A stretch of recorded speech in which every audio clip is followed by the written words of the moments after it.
So you're maybe thinking about starting something new, or you're already deep in the trenches trying to scale it, right? Yeah, and the advice just comes flooding in from everywhere. It's overwhelming, honestly. Like, where do you even start? What if we could, just cut through that? Get straight to the stuff that actually moves the needle. Exactly. And get it from someone who's actually, like, done it multiple times, big scale. Which brings us to today's deep dive. Mm. We're really digging into Alex Hormozi's insights. Yeah, based on that recent conversation he had on The Diary of a CEO. Right, and Hormozi, for anyone who doesn't know, has this solid track record scaling businesses way up. Yeah. Millions. And he's got that very direct style. No fluff. No nonsense, yeah. Mm. Tells it like it is. So the mission today, for everyone listening, is to pull out those actionable frameworks, those mindset shifts he talks Yeah, about. things you can actually use. Whether you're literally starting from zero, that 0 to 1 stage. Or maybe trying to hit that first million. Or even scaling beyond that, 1 million to 10 million. Hormozi thinks these core ideas apply across the board. Yeah, he does. And it's interesting because sometimes his advice, it kind of cuts against the grain, doesn't it? Oh, definitely. It's not always the stuff you think you want to hear. But maybe it's the stuff you need to hear. That's his whole point, I think. Yeah. So we'll cover both, the practical strategies and those crucial mindset pieces. Okay, great. Let's jump in. So first up, this massive hurdle, fear. Always the first hurdle, isn't it? He gets really personal about it, too, leaving that comfortable job he had. To dive into the fitness industry. Yeah, and it wasn't easy. He talks about his dad disapproving, feeling like the prodigal son. Yeah, that has a whole other layer, doesn't it? The opinions of people you care about. It just amplifies the fear. Totally. And he hits on this need, this willingness to just be wrong, to face that potential shame, in front of people who matter. Because that fear, he says, that's what keeps so many people stuck. The fear of looking bad. Maybe more than the fear of actually, failing financially. It's powerful. And he brings in his wife Layla's quote here, which I thought was great. Oh, yeah. Where's that? A mile wide and an inch deep. Huh? A mile wide and an inch deep. What's the idea there? The obstacles we imagine, they just seem enormous, overwhelming. Yeah. But when you actually step into them. They're not as bad as they look. Oh, yeah. Yeah. The ground's usually there. Yeah. Taking that first step reveals it's not this bottomless pit you imagined. That makes sense. That initial resistance feels huge, but the actual depth might be manageable. Exactly. And then he makes this really sharp distinction between fear itself and cowardice. Okay. Fear's normal. Everyone feels it. It only becomes cowardice if it actually stops you from going after your goals. So courage isn't not feeling fear. Not at all. It's acting anyway. Yeah. Acting despite the fear. Right. So for anyone listening who feels stuck, maybe look at those monsters you're seeing. Yeah, could they be more mile wide, inch deep? What's the real risk if you dig down? Good question. Which I guess leads to the next big thing. Okay, you face the fear, but when do you push through versus when do you quit? Right. The quitting question. It's a tough one, but Hormozi offers a pretty logical framework for it, especially leaving a job. Logical, not just emotional. Yeah, surprisingly mathematical almost. He suggests, first, having that cushion. 3 to 6 months of personal savings. Okay, a safety net. Makes sense. But the key part is the second piece. You need a side business that's already working. Working how? Bringing in income. Equal to or more than your current job's income. Wow. Okay. And consistently for 3 to 6 months. So it's proven. It takes the guesswork out. Exactly. It shifts the whole decision away from that emotional, catastrophic thinking. You mean the I'll fail, be homeless, everyone will laugh spiral? Yeah, that whole amygdala-driven panic, he talks about that. The fear brain versus the logical brain, the prefrontal cortex. So instead of total disaster, the logical worst case is more like? Maybe a cool story someday. Or a detour. Or, okay, maybe living a bit leaner for a while. Manageable stuff. Not the end of the world scenario the fear brain paints. Not usually, no. And he even points out how time changes perspective. How so? Think about something really embarrassing you did years ago. Is it still mortifying? Probably not. More likely funny now. Right. So he says, pull the time horizon up. Today's failure might just be a funny anecdote later. That's a good way to think about it. Takes the sting out a bit. And he brings up this idea of guaranteed misery. Guaranteed misery sounds grim. It is. If you're in a job or situation you genuinely hate, that makes you consistently miserable. Okay. Then staying there is guaranteeing that misery continues. Any other option, even with uncertainty, is probably better long-term than sticking with guaranteed unhappiness. Because you're just delaying the inevitable pain, maybe. That delayed discounting he mentioned. Precisely. Avoiding the short-term pain of change, even if the long-term is misery. So another question for listeners. Are you maybe in that guaranteed misery zone? And have you really looked at the logical worst case of making a change? Not the fear brain version. Right. Might not be as scary as you think. Okay, so you've managed the fear, you've maybe made the leap. Now what? What do you actually do? Yeah, what business do you pursue? That's the Ugh. million-dollar question, isn't it? Literally sometimes. Yeah. Hormozi references this tweet from Andrew Wilkinson. Oh yeah, the winning lotto ticket one. That's the one. How every entrepreneur thinks they found the secret. But you can't just copy someone else's ticket. Nope. Doesn't work that way.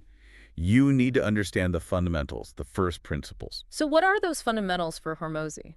At its absolute core, business is trading time for dollars. Everyone does it. Even though some people say, never trade time for money. He argues you always are in some way. The key is leverage. How do you get the highest return on that time? Through attracting customers, converting them. And delivering value, yeah. All with minimal time input for maximum output. That's the goal. Okay, so how do you find an idea that fits that? He gives his 3 Ps framework: pain, profession, passion. Pain, profession, passion. Okay. And the key thing, you only need one of those to get started. Just one, not all 3. Nope, just one is enough. He actually emphasizes profession quite a bit. Your existing skills from your job. Exactly. Skills the market already pays for. That's often the fastest, most proven path.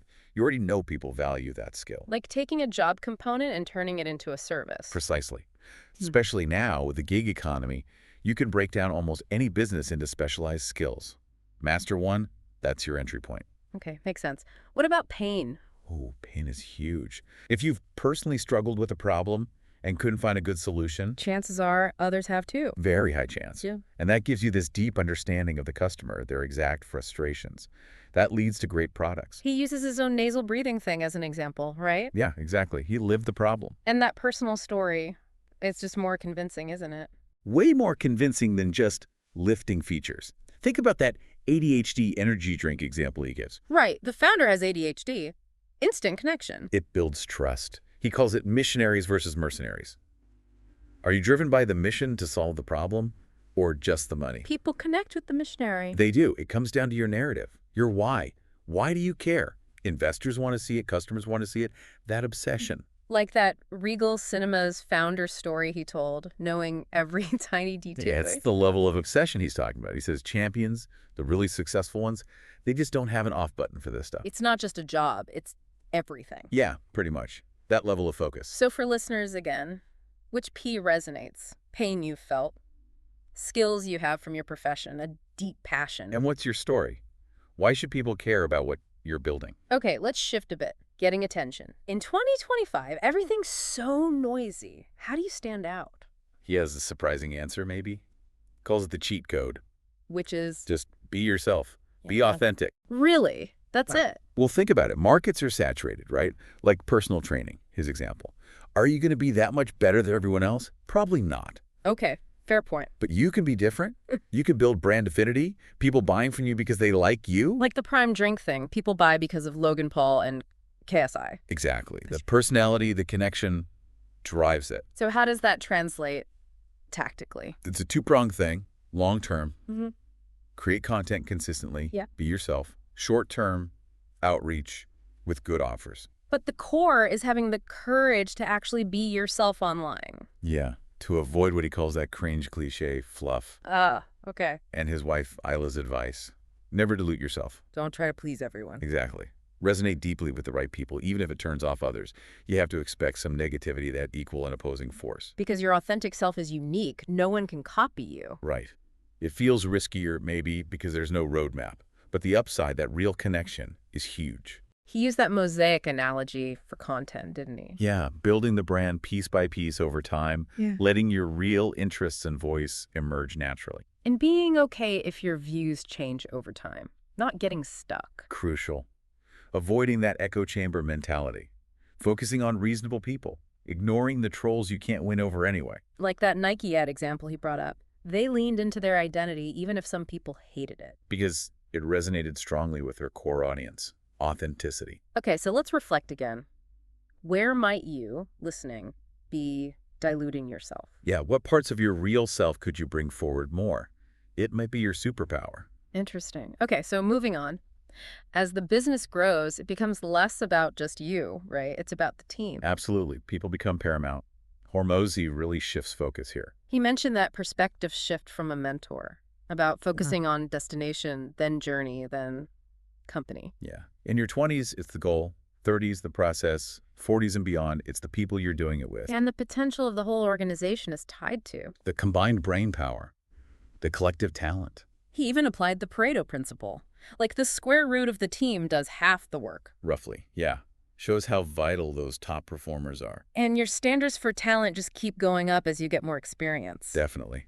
Like replaying a video game, he says. Yeah. You blaze through the early levels faster each time because you know what good looks like. You start assembling the business, putting the right pieces in place, not just building blindly. Because the people are the business. Yeah. Building value means building that collective skill, knowledge, collaboration. But hiring is hard, especially first time around. It's an unknown unknown. Totally. So his advice for early hires: Do the job yourself first. yep, understand it inside out. Then you can document it, show someone else, duplicate the process. And you know what good performance actually looks like. Exactly. He also mentions accidentally hiring a star, And realizing stars hire stars. while C players hire Fs. Yeah. It really sets the trajectory early on. Which leads to that tough part. Letting people go. The rotten branch analogy. Yeah, scooping out the deadwood. Painful, but necessary. It's like confronting a problem in a relationship. The sooner you deal with it. The sooner you can fix it and move forward healthier. Successful founders do that faster. They have the hard conversations sooner. They don't let that quiet dissatisfaction linger. Because underperformers can lower the whole team's standard. Right. Culture becomes what you reward and what you tolerate or punish. So be specific about expectations. Even small things like backgrounds on calls, Slack times, Concrete things, yeah. Mhm. Removes ambiguity. and for actually hiring better. Assume you're bad at it. Huh, yeah, that's his advice. Decentralize it. Get your top performers involved in interviewing, panel interviews. Multiple perspectives. Yeah. And check references thoroughly, especially for key roles. The more important the role, the more refs you check. Like that school founder interviewing hundreds for a CTO. That's dedication. And his quick learning method, the consulting process. Find 5 experts, interview them, look for the patterns in what they say. Fast way to get smart on a topic. And his own interview questions focus on Metrics. What did you track? Behaviors. What did you do to move those metrics? And revenue. How did it connect to the bottom line? assuming he knows nothing, like the Feynman technique, to really test understanding. Exactly. Can they explain it simply and clearly? Lots to think about there. So for listeners, are you the bottleneck? Are you honest about performance issues? Yeah, what's one step you could take now to improve hiring or address team problems? Okay, so you've found good people. How do you convince the really great ones to join you, especially early on? Ah, the power of vision. This is key. Like the Steve Jobs pitch to Scully, sell sugar water or change the world. That's the classic example. Frame it as joining a movement, something bigger than just a job. It's an emotional pitch, almost like pitching investors. Very similar. They're investing their time, their talent, their life energy, not just capital. It needs to be compelling. He had that interesting barbell strategy for hiring, too. Right. Focus on the ends of the spectrum. Young, hungry, eager to learn. And experienced folks who just love the work, not just climbing a ladder. Yeah, avoiding maybe that middle group who might be more transactional, more what's in it for me. And he sees value in naivety sometimes for innovation Definitely. Not knowing the rules lets you break them, disrupt things. and figuring things out yourself from first principles. Builds real confidence, deeper understanding. Even if you end up at the known solution, you own it. So back to the vision. How compelling is yours, really? Are you attracting people truly fired up by your mission? Yeah. Or just filling seats? Good questions. Yeah. Now let's talk about the ride itself, the entrepreneurial roller coaster. Oh, yeah, it's definitely a roller coaster. Hormozy maps it out. The entrepreneur life cycle starts with uninformed optimism, Yep. Then reality hits. Informed pessimism. which can lead to the valley of despair, the crisis of meaning. That's where many get stuck or quit. Oh, But if you push through, informed optimism again, then stability, achievement. that's the typical path. And knowing the cycle exists is half the battle. So you don't think something's wrong with you when you hit those lows. Exactly. It's normal. He also talks about battling FOMO himself. Fear of missing out. Yeah, it's tough. But realizing the power of just focus, sustained focus, measuring it by what you say no to. Commitment as eliminating alternatives, like marriage, he said. Right. Go all in. He thinks many businesses would soar if the owner just burned the boats. No way out. Which contrasts with niche slapping, trying to do too many things at once. Yeah, he calls that arrogant. Thinking you can outperform focused competitors while splitting your attention. And understanding the difference between being an owner and a CEO. Don't just copy portfolios of successful people without seeing how they built one thing first. Order of operations matters. Because the real power is in compounding, sticking with one thing. Yeah, comparing year 0 of a new shiny thing versus where your current thing could be in year 3 or 4 with focus, it's often no contest. That quote was good. Success is doing the obvious thing for an extraordinary period. Without believing you're smarter than you are. Consistency over chasing novelty. Otherwise, you keep hitting the same boss level in the game, restarting constantly. Never learning what it takes to actually beat it. Because big success takes time. 6-10 years often. Jumping restarts the clock. Okay, reflecting time again for listeners. Where are you in that cycle? Are you niche slapping? What's the one thing you could truly commit to right now? So important. Let's talk about iteration. Success isn't usually instant, right? Rarely. Successful founders expect their first idea to be wrong, or at least incomplete. Starting is about finding the right hypothesis, not having it day one. Exactly. Beginners think binary. Worked or failed. Experts ask, what about it didn't work? What can we learn? High tolerance for failure without making it personal. The goal is success, not being right initially. Be willing to adapt, change the vision, let ego take a back seat. Even stepping aside as CEO if someone else is better for that stage. It's all a long-term recruiting game, ultimately. Finding those A players takes time, like Jobs believed. And who an A player is changes as you scale. Constantly. And you're always chewing new glass. Each level has new, uncomfortable challenges. Gotta distinguish that from wanting to quit. Right. And avoid the innovator's dilemma getting trapped by past success, like infomercials versus YouTube. Need to adapt, allocate resources to new things, like Google's 70-20-10 rule. Core adjacent. Yeah. Moonshots. The CEO is the flex player, making those priority calls. Strategy is prioritization. And when possible, test, don't guess. Use data. Yeah, test lead costs, test book titles, test covers. Don't just rely on opinions for things you can measure. So key questions. Are you holding on too tight to the first idea? Are you prioritizing learning? Experimenting enough? Crucial self-assessment. Okay, learning. What about learning from others? Mentors. Hormozi's take is interesting. You don't need formal mentors necessarily. But you do need to learn from people ahead of you. Yes. Focus on models. What behaviors can you adopt from successful people to get there faster? It all comes back to behavior change. Exactly. He distrusts advice that's too simple, too manifesty. Focus on actions. Make content. Do outreach. Consume content from successful people to understand their thinking, their decision process. And apply that to your context, to your behaviors. What are you willing to sacrifice to learn and close that gap between here and your goal? He mentioned the weirdness around the word education sometimes. Yeah, like it's taboo, but it's fundamental to entrepreneurship and distinguish pirates from practitioners. Pirates just parrot stuff. Practitioners have actually done it. Right. Declarative knowledge, knowing about, versus procedural knowledge, knowing how. You need the how. Which comes from repetition, making mistakes, learning. Sucking 100 times to find what sucks the least, as he might put it. Differentiating entertainers from educators. Educators change behavior. Education buys you time. And understanding founder mode, that deep why behind the what. Yeah, knowing when you can bend the rules because you built the system, like them constantly tweaking their YouTube videos based on data. Proof, promise, plan, picture, pain, those details matter hugely. That's the difference between 10K views and 1M views. Understanding the nuances. You can't just copy the surface stuff. Be a parrot. Like repeating Feynman versus re-deriving his work. Exactly. So don't worry if people copy you. They're always a step behind. You focus on step 6 while they copy step 5. The iceberg principle. Most of the work is unseen. 99% of it. So for the audience, who are your models? What behaviors can you learn? Are you a parrot or aiming to be a practitioner? Are you going deep or staying surface level? Okay, last big area. Work, life, balance, happiness. always a tricky one. Hormozy has strong views here, maybe controversial to some. He calls work-life balance a shit question. For him, yeah. He reframes it. Hard work is the goal, but on things worth doing. His best days involve working out, creating something. And doing it with people he likes, often for many hours. And he enjoys it. But he acknowledges that's his thing, right? Not a prescription. Totally. My life is not a sermon, it's a documentary. He finds joy in deep work, like writing, even when it's hard. And happiness is subjective anyway, tied to your values, your past. Right. Having the courage of being happy, listening to yourself despite societal shoulds. He shared that wild question from the guy who sold his company. Why does life need to be meaningful? Yeah, talk about challenging assumptions. It connects to that Orson Scott Card quote idea.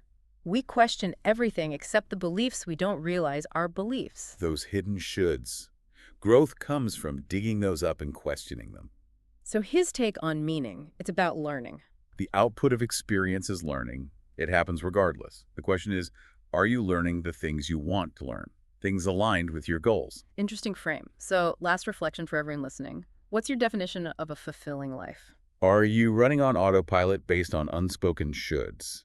Are you actively learning what matters to you? Okay, let's wrap this deep dive up. We covered a ton. We did, from facing fear with logic to deciding when to pivot or persevere. Finding your pain, profession, passion.